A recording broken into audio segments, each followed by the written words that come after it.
মাসের মধ্যে সরকার পরিবর্তন, হাসিনার বিদায়, বিপ্লব, গণপ্রজাতন্ত্র ঘটেছে।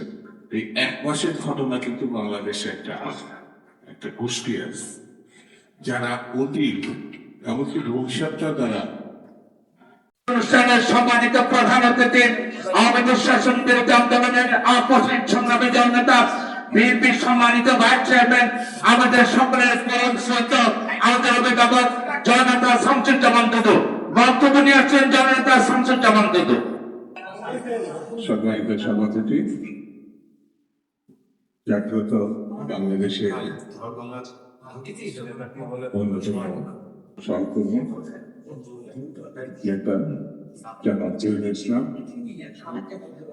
আর আজকে এখানে প্রধান বক্তা হিসাবে যিনি উপস্থিত আছেন, যার বক্তব্য, বিতর্ক, টেলিভিশন ব্যক্তিগতভাবে দু চারজনের ভিতরে নিয়ে এক সময় যুব নেতা মুকুটের সভায় অ্যাডভোকেট সৈয়দ মজিদ হোসেন আলম, বিএনপি যখন খুব কঠিন সময় যাচ্ছিল, যেমন আলাদা এবং এখানে যারা আছে তার ভিতর আরেকজন মানুষ একা একাই বিএনপি অফিসে আসা যাওয়া করতো। আমি যখন মুখপত্র তখনও সে একা একা ঘোরাঘুরি করতো, কারণ লোক পাওয়া যাচ্ছিল না।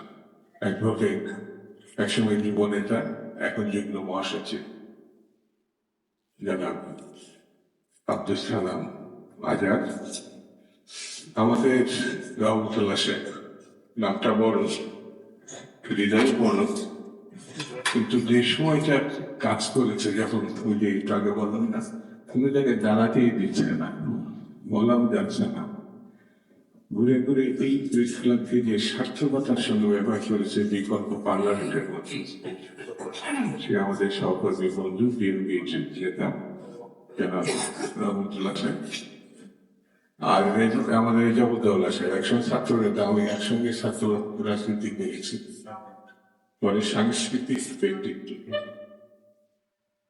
মানে যাচার শুধু বলবো না, সাংস্কৃতিক পরিমণ্ডলটা আমাদের বিএনপির ক্ষেত্রে সাংস্কৃতিক জায়গায় একটু দুর্বলতা আছে, সে এটাকেই নিয়ে সারা জীবন কাটিয়ে দেবে।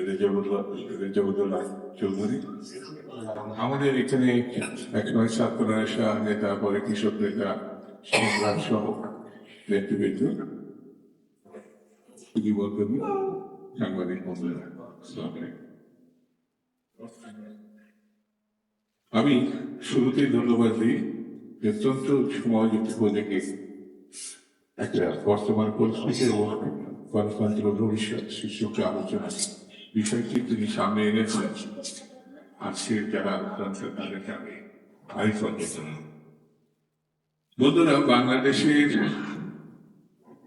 বর্তমান যে অবস্থা, ইতিমধ্যে আমাদের এখানে আলোচনা হয়েছিল, চমৎকার ভাবে আমি বাড়তি কথা বলবো, শুধু এইটুকু বলবো, যারা এক মাসের মধ্যে সরকার পরিবর্তন, হাসিনার বিদায়, বিপ্লব, গণপ্রজাতন্ত্র ঘটেছে, এই এক মাসের ঘটনা কিন্তু বাংলাদেশে একটা গোষ্ঠী আছে যারা অতীত এমনকি ভবিষ্যৎটা তারা দেখতে পায়, মানে এটা নিতে চায় না, মানে অতীতে কিছু ছিল, এই জিনিসটা তারা অ্যাকসেপ্ট করতে চায় না।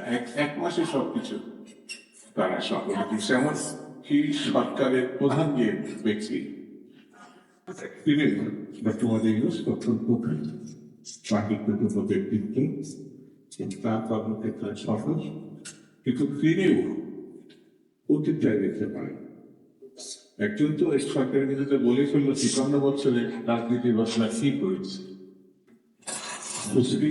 সুশ্রী একজন নারী, আমি তাকে পরিবেশ আন্দোলনের সফল ব্যক্তি হিসেবে মনে করি, কিন্তু রাজনীতির ক্ষেত্রে তিনি কতটা কিছু জানি না, বলেই ধরি। ঠিক তেমনি ছাত্রদের সরকার, ছাত্ররাই তাকে বসিয়েছে। এই যে এক মাসের ঘটনা, সেটি আমাদের অতীতে আর জানি, এক মাসের মধ্যে আটকে গেছে। এমনকি এক মাসের একজন ব্যক্তিকে খুঁজে বের করে নিয়ে সঙ্গে করে